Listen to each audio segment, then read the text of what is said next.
investidores! Sejam muito bem-vindos ao BPMcast, o nosso podcast para tratar de assuntos de investimento no Brasil, no exterior, empreendedorismo e o que mais você quiser trazer aqui. Não temos uma pauta específica, que a gente fala exatamente de tudo o que a gente quiser.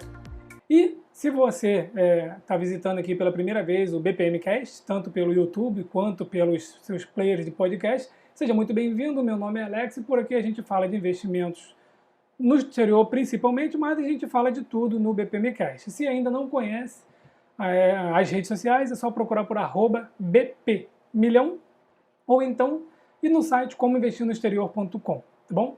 E hoje nós vamos falar aqui sobre o impacto das eleições americanas no investimento no exterior, né? Então, falamos muito sobre investimento no exterior, trago muito assunto aqui no BPMcast, mas hoje eu vou voltar para os assuntos dos investimentos, né? Porque hoje eu estou gravando exatamente na terça-feira, 7h28 da noite, e ainda não temos o ganhador, mas a gente já pode comentar um pouquinho das minhas opiniões, né? O que eu acho de tudo isso.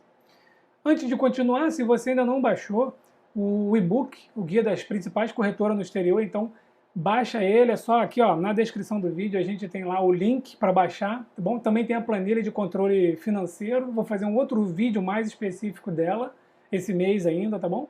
Da planilha. E também, se você quiser fazer parte da nossa área de membros, seja muito bem-vindo, nós temos uma área de membros em que você se inscreve lá e manda um e-mail para mim com o número do seu telefone, aí a gente confere e você é inserido num grupo do Telegram, onde o grupo é aberto e a gente fica conversando todo dia sobre diversos assuntos, principalmente sobre investimentos, né? Então, se você quiser participar, fica à vontade, só clica aqui no botão aqui de Seja Membro. Mas se não quiser, a gente tem um canal onde eu divulgo muitas coisas lá, principalmente as coisas que eu tenho visto e tenho feito vídeos e posts, né? E lá você vai só receber, você não vai poder interagir, tá bom? Então é uma maneira de criar um grupo de pessoas aí muito interessados no assunto, tá? E por último nós temos aí o Clube do Livro. Ele é aberto, gratuito, a gente está sempre lendo 2 livros lá ao mesmo tempo e acaba debatendo, e essa semana eu coloquei um texto lá, curto, de difícil leitura até, não gostei muito da tradução dele, mas é um assunto lá que a gente debateu com muito respeito, né? Então foi bacana, que deu vários comentários lá, e a gente falou um pouco sobre o tal do o novo libertário, né? Então, debatendo os assuntos sem viés, sem discussões ideológicas, sem, né, um atacar o outro. Então, estou gostando de ver que a gente está criando um grupo muito interessante de estudos, né? Um grupo que coloca suas ideias, suas opiniões, e respeita a opinião dos demais, e não tem o ataque ad hominem, né?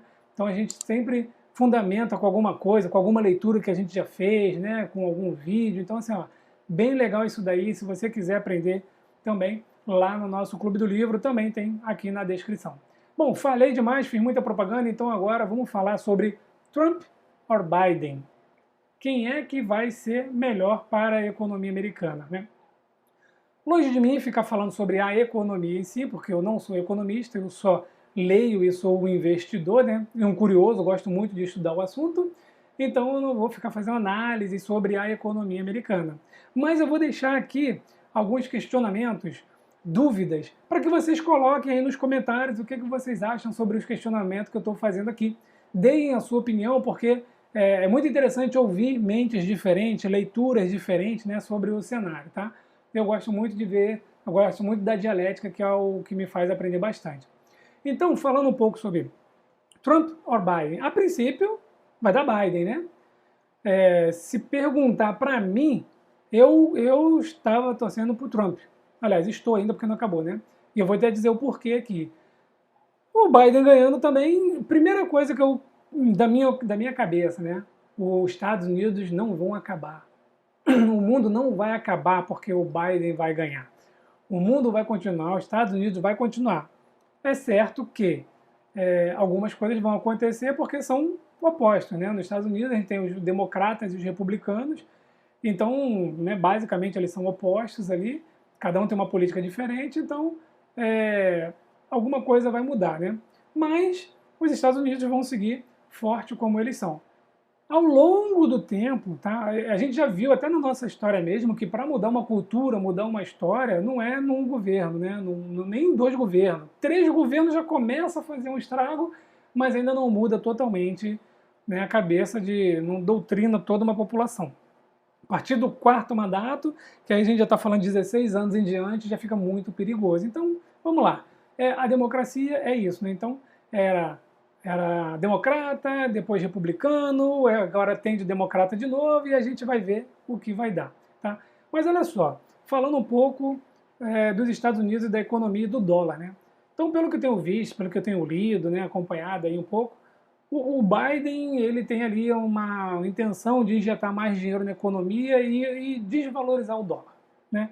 Não que ele vá desvalorizar, mas as políticas dele, as ações dele vão acabar levando o dólar a um pouco de desvalorização. Com isso, outras moedas vão ficar um pouco mais fortes, como por exemplo o euro. Então, já é uma dica para você, se você não tem exposição nenhuma ao euro, ainda dá tempo de se expor ao euro. Né? Também não adianta se expor depois que o Biden já está lá 2 anos, né? E o dólar já ficou fraco, enfim. Sempre lembrar que esses movimentos eles têm que ser feitos aos poucos e durante um período longo, né? E não simplesmente não estalar de dedo de um dia para o outro, tá?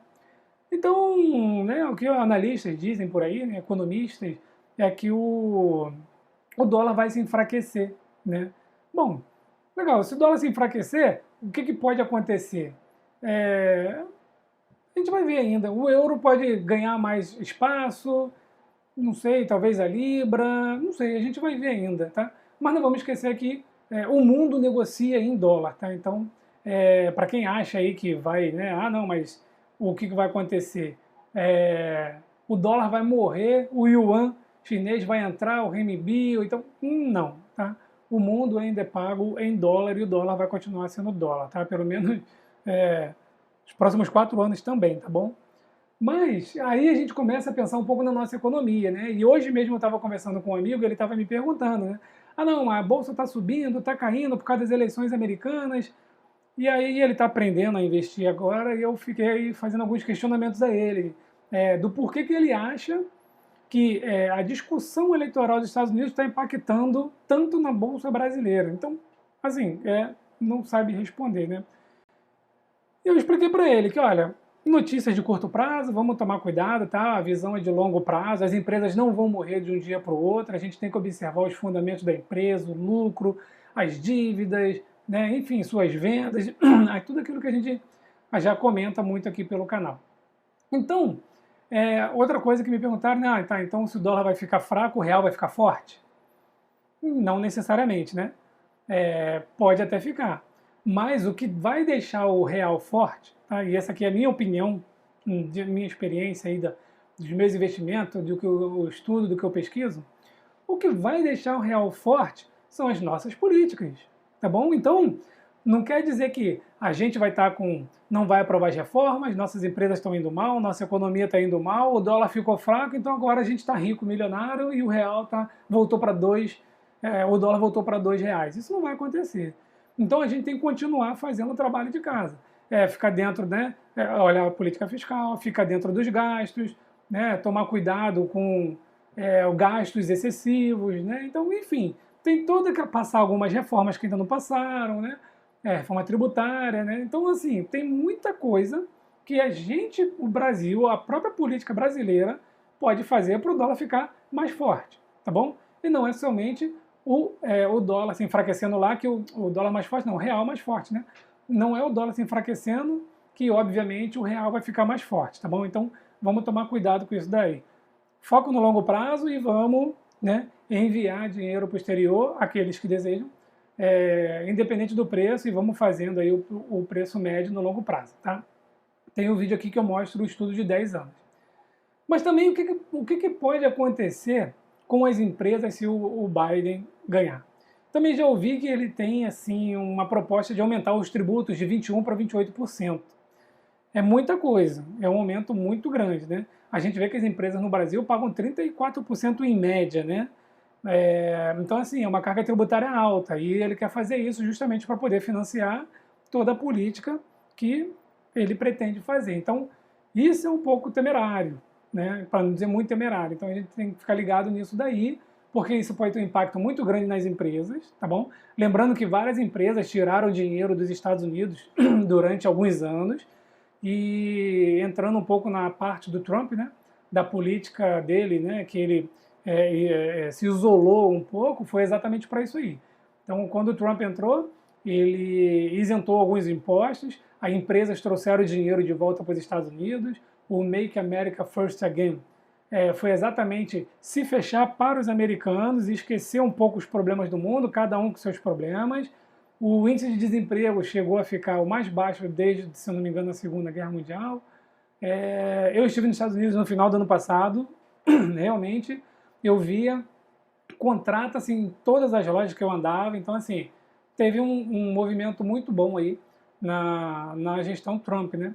E obviamente a gestão dos republicanos é mais conservadora, então é mais contração de gastos, justamente para tentar se encaixar, né, na economia ali. E o dos democratas é um pouco mais, gasta um pouco mais, né? Então tem sempre aquela, mas no governo democrata as coisas cresceram mais, aí depois vem o governo republicano, as coisas se contraíram.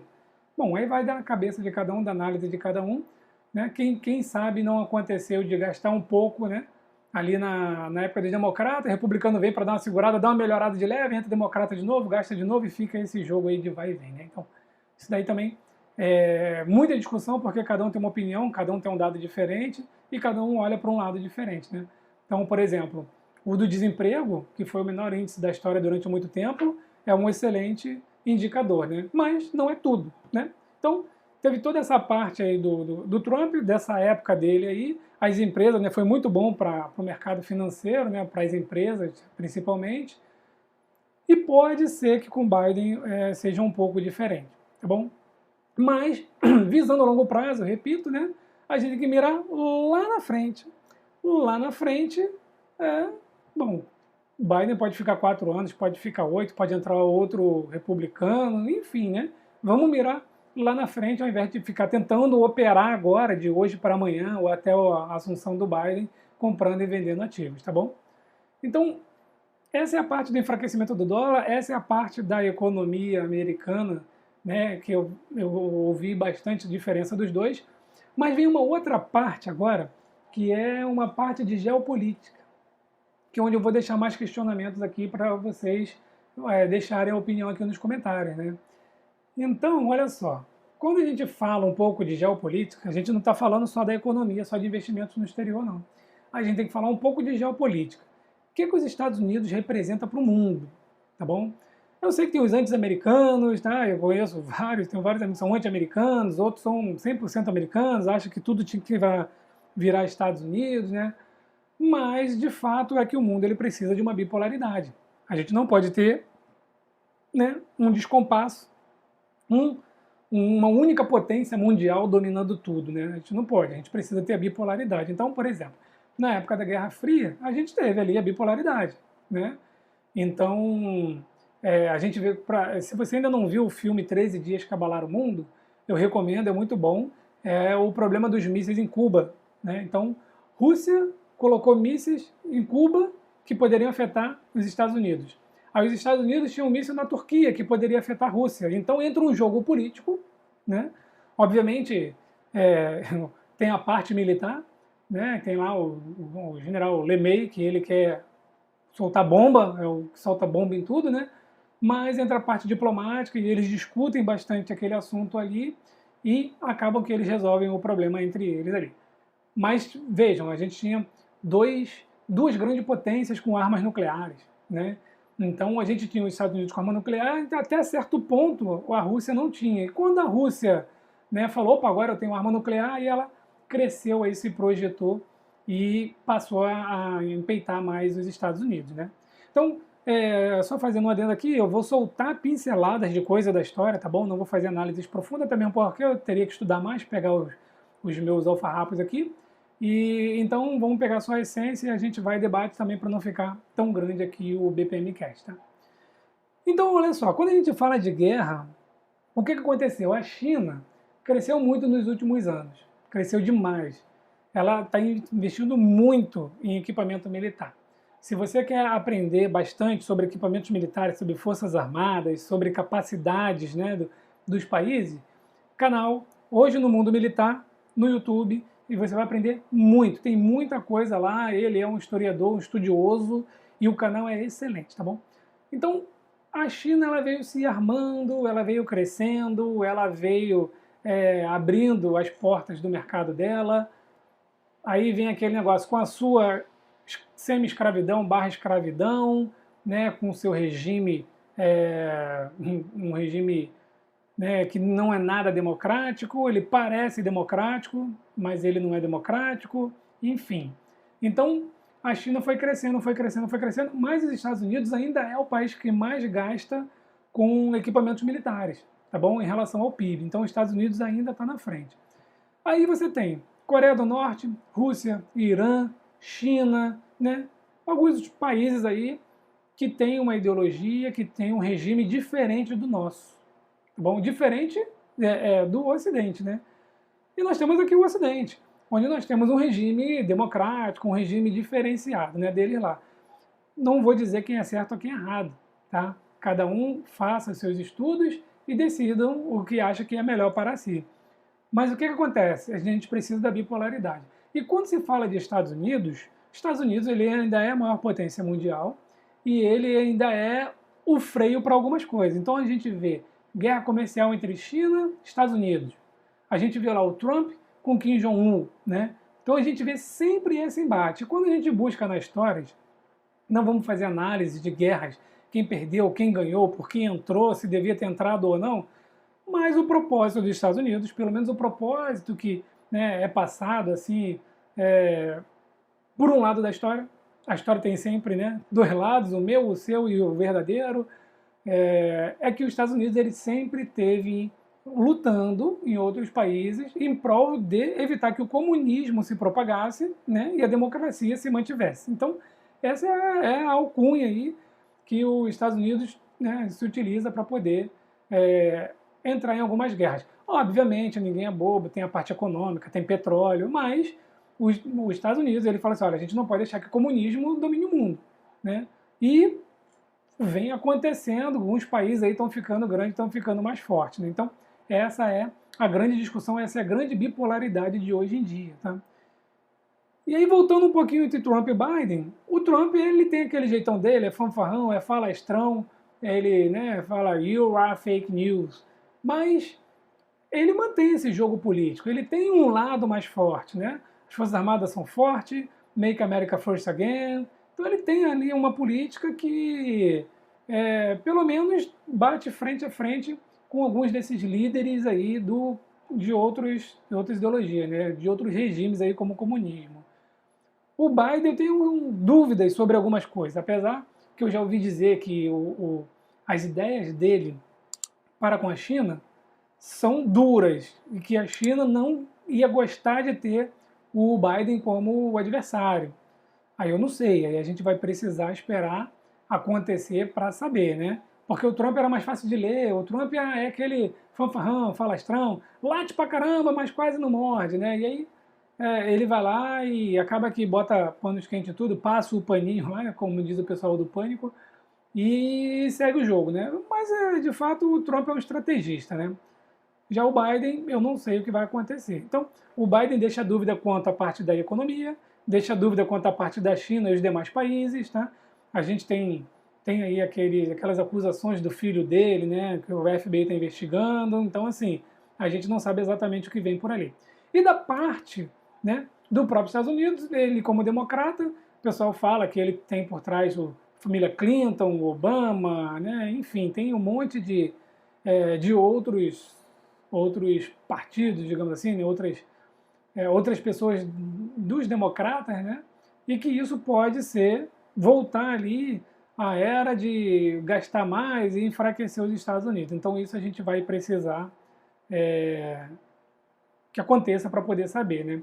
E aí ficam essas reflexões, né? Se os Estados Unidos se enfraquece totalmente, né? Então, os Estados Unidos se enfraqueceu, China está mais forte, quem vai contrapor? É uma grande dúvida. Não adianta a gente pensar que tudo vai ser resolvido na paz, com a ONU, né? Não vai, tá bom? Já participei, passei um ano numa missão de paz da ONU como observador militar e estudei muito sobre isso, muito sobre a ONU. Eu estive no terreno, em loco lá, observando tudo, né? não vai ser tudo resolvido na paz, na conversa, na diplomacia, também porque até a ONU tem um lado. Até dentro da ONU há interesses de um lado e do outro, tá bom? Então você precisa ser forte, você precisa se armar, tá? E aí você precisa de contrapor regimes como da Coreia do Norte, como da China, como a própria Rússia. E eu não vejo ninguém hoje no mundo geopolítico para empeitar esses países aí, a não ser os Estados Unidos, tá bom? Então, não está essas eleições de agora, né? Não é somente o nosso investimento no exterior em jogo, tá bom? Está em jogo muita coisa. Está em jogo, né, potências mundiais aí, né? Potências que podem, que num conflito, né, é complicado. Muita gente se envolve, então você tem os aliados. Quem estudou as guerras, a gente percebe que lá na Segunda Guerra, o que aconteceu, né? O Churchill pediu ajuda aos Estados Unidos. Os Estados Unidos estava fora da guerra, estava bem, né, crescimento ali, passou da crise de 29 e pediu ajuda. Ele estava em franco crescimento e ajudou, mas o gasto foi lá em cima, que ele precisou financiar a guerra, enfim, né? Depois vem o Plano Marshall. Então, assim, tem muita coisa na história que a gente pode condenar, tá bom? Pode condenar as ações dos Estados Unidos, mas tem muita coisa que, se não fossem os Estados Unidos, a gente não saberia como estaríamos hoje, não é verdade? Então, tem muito mais em jogo do que simplesmente o nosso investimento no exterior. Somos simplesmente o crescimento dos dividendos ou de uma empresa, né? Nós temos que pensar que os Estados Unidos ainda são a maior potência mundial e eles contrapõem-se ainda a alguns regimes totalitários que temos por aí. Então, fica a reflexão, tá bom? Vou terminando por aqui para não ficar muito grande. E deixa nos comentários, fica essa reflexão. Quem é que pode contrapor os outros regimes, tá? Na economia americana, o dólar se enfraquecendo, será que ele perde espaço para uma outra moeda? Né? Será que a gente pode pagar agora importação e exportação em yuan, né, no renminbi, ou sei lá, ou em rúpios, ou em peso argentino? Não sei, né? Será que isso vai acontecer? Estados Unidos vai entrar numa decadência? E se entrar numa decadência, deixar de ser potência mundial, o que vai acontecer? Vai ser bom para o mundo? Né? Se a China ultrapassar os Estados Unidos e for a maior potência bélica do planeta, se junta com a Rússia, o que acontece no mundo? Aí a Índia vai se contrapor, né? Mas não vai ser tão forte. Estados Unidos, como é que fica isso, né? Então, é um problema maior, é um problema geopolítico. As eleições americanas são, de fato, não menosprezando, minimizando o Brasil ou outros países, mas, de fato, é a mais importante do planeta, justamente por causa do que eu falei. Até mesmo porque China não tem eleição, a gente vai ter o Xi Jinping lá até 2000 e não sei quanto, e na Rússia também o Putin vai ficar, na Coreia do Norte também o Kim Jong-un vai ficar. Então, a única dessas potências aí que a gente vê trocando de presidente por voto democrático são os Estados Unidos, né? Então, a gente tem que tomar muito cuidado com isso. Certo, pessoal? Eu poderia trazer vários outros questionamentos aqui, vários outros pontos, mas aí vai ficar muito grande e depois a gente não consegue interagir nos comentários, tá bom? E eu quero conversar com vocês sobre isso lá nos comentários, certo? Então, forte abraço a todos, nos encontramos no próximo BPM.